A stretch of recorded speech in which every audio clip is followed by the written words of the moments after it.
بسم اللہ الرحمن الرحیم۔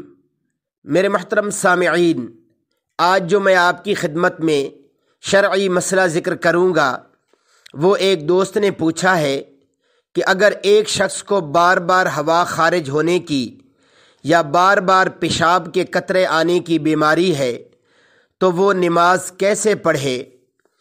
میرے محترم سامعین، اس مسئلہ کا جواب خوب توجہ سے سماعت فرما لیجیے اور میرے اسلامی چینل کو بھی ضرور سبسکرائب فرما لیجیے۔ جزاکم اللہ۔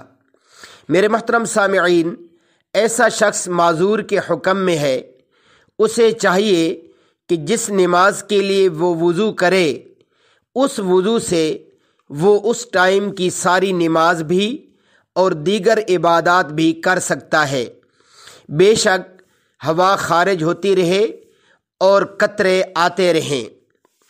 لیکن ایک بات یاد رکھیں کہ ان دو بیماریوں کے علاوہ اگر کسی اور وجہ سے وضو ٹوٹ گیا، مثلاً سو گیا یا اس کے جسم سے خون وغیرہ نکل آیا، پھر اسے دوبارہ وضو کرنا ہوگا، وگرنہ دوسرے ٹائم کی نماز تک اس کا وضو برقرار رہے گا۔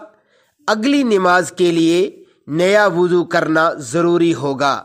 وآخر دعوانا ان الحمد للہ رب العالمین۔